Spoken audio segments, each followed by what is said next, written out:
Hi, welcome to the Leek and District Sunday League roundup for Sunday, the 6th of April, sponsored by J Howson and Carlton and Rogers Barbershops.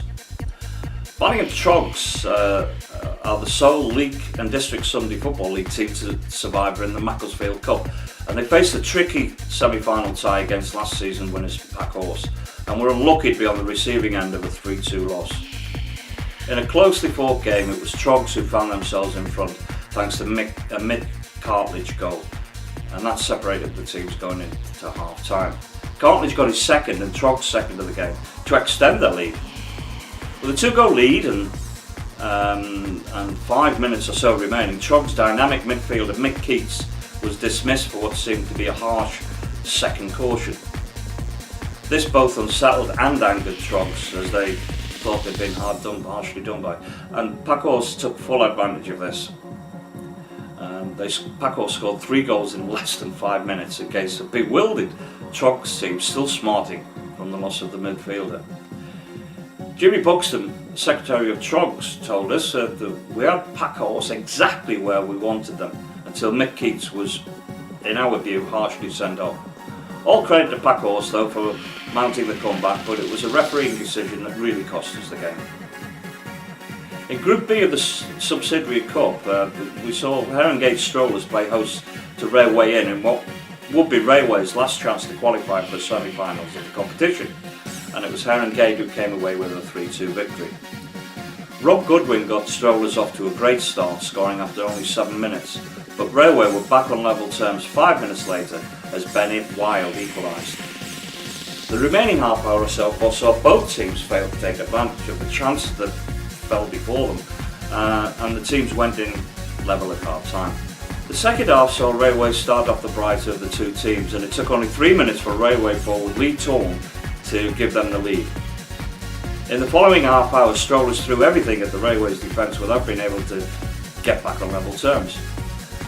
They did leave it until 5 minutes before full time to level the game at 2-2 thanks to Andy Bloor. And in the last minute of the game, Strollers' ever reliable forward and leading goal scorer Tom Hulse popped up to score the winner.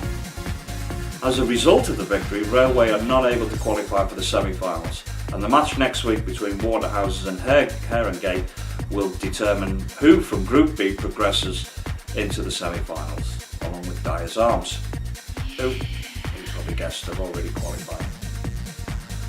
Valiant, having drawn their last league game against Herongate and losing to arch rivals Elmo Celtic in the league before, they were desperate to get their season back on track, and Wellington stood in their way.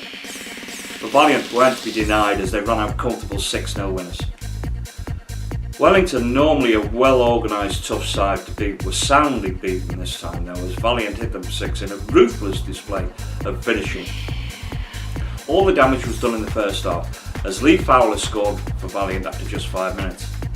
Then a mad 10-minute spell shortly after saw Joel Dawson net twice, together with Fowler getting his second for the game for Valiant. Not done there, Richard Law made it 5 just before going into half-time. Wellington made more of a fight of it in the second half and looked more comfortable as they seemed to get the better of Valiant forward line. However, Fowler completed his hat-trick late on in the game to make it 6 for Valiant as they secured all 3 points and remained top of the Premier Division. Vale Hoppers faced another tough game, playing host to Elmo Celtic, who were looking to continue their unbeaten run in the league whilst trying to close the gap at the top of the division. And it was the impressive Elmos who came away with a comfortable 3-1 victory. Hoppers actually took the lead after only 11 minutes thanks to Steve Byram, whose wonderful strike from the edge of the box beat the Elmos keeper.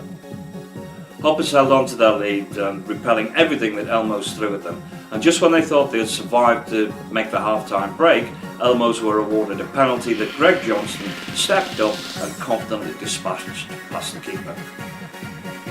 1-each at half-time. The second half saw Elmos start the better of the two sides, and it took them only 12 minutes to take the lead thanks to Tom Lowe. Hoppers held out for another 20 minutes or so before Will Brown got Elmo's third goal to extend the lead. Rob Walker, Secretary of Vale Hoppers, said, "We did ourselves proud today coming up against such a good side, and we gave them a scare so early on in the game." I personally thought it was a dubious penalty that was awarded to Elmos and wonder what could have been had we still been in front going into the second half. Leek Snooker Centre entertained Wellington United with both teams still in with a shot at Division 1 title. Both teams were obviously desperate for 3 points to close the gap on Biddletown Diamonds, and it was Snooker Centre who picked up a vital 2-1 victory.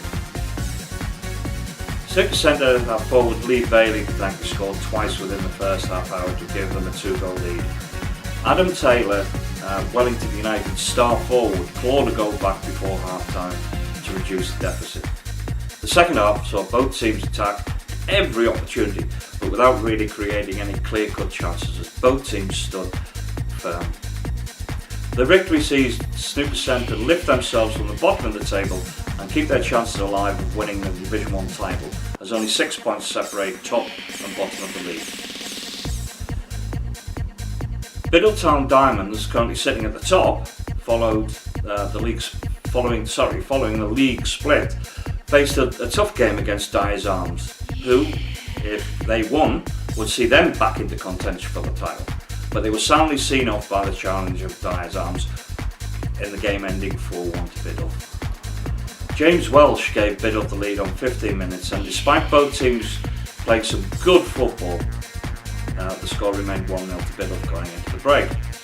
With places up for grabs for next week's final, and the Biddle players continue to impress manager Gary Leonard.